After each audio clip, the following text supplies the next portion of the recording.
Lance Stephenson essentially disappeared off the face of the earth when the last great Indiana Pacers team broke up. Like a fanatic in exile, Stephenson slyly came wriggling back into our lives as the Pacers got decent again, and with a series against a team starring LeBron James, the canvas on which Lance paints his most notable, bizarre work, Lance really took center stage on Sunday. There was no ear-blowing weirdness or jack-in-the-box summoning, but Lance, for maybe the first time ever, elicited a response from LeBron, who picked up a tech for pushing Lance off of him during a dead ball. LeBron's post-game analogy on the incident was funny. Mission accomplished.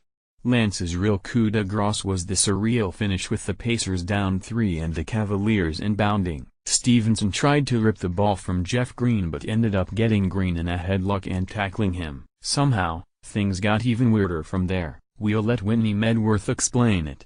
Suffice it to say that the Cavaliers won, evening the series at 2-2 as we return to Cleveland. NBA news and links delivered to your inbox each weekday, so you never miss out. By signing up, you agree to our privacy policy and European users agree to the data transfer policy. Sunday's scores: Bucks 104, Celtics 102, series tie 2-2 recaps. Brew Hoop, Celtics blog: Spurs 103, Warriors 90, Golden State leads 3-1 recaps. Pounding the Rock, Golden State of Mind Wizards 106, Raptors 98, series tie 2-2 recaps. Bullets Forever, Raptors HQ Cavaliers 104, Pacers 100, series tie 2-2 recaps. Fear the Sword, Indy Cornrows Monday's schedule: Rockets at Timberwolves, 8 p.m. ET, Charleston leads 2-1, Thunder at Jazz, 10:30 p.m. ET, Tuta leads 2-1. Links on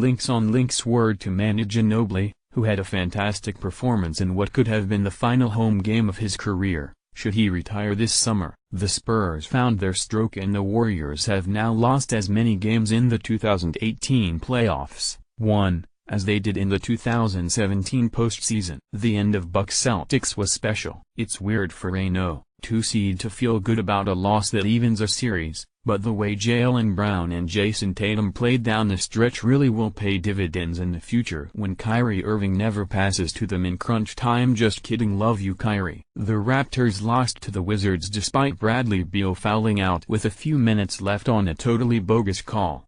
Ball don't lie, the Cavaliers did matching suits again. It worked this time. The broadcast crew revealed that this was an idea LeBron and Dwayne Wade came up with in the brief moment in time in which Wade was a Cleveland Cavalier. So Wade did contribute something to Cleveland.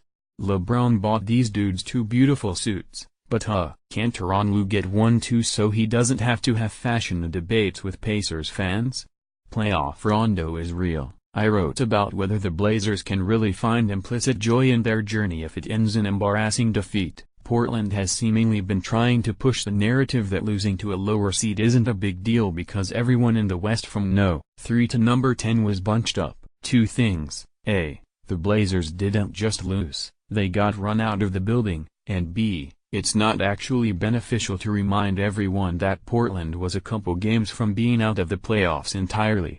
Tyler Tynes with another rational, completely anti-reactionary take on the Sixers' Game 4 win. Tim Cato writes that Philadelphia magically has both the stars and the well of veterans a good team needs, a very smart deconstruction of how big data in basketball misleads by Yago Colas. My problem is the certitude with which such statistics are presented.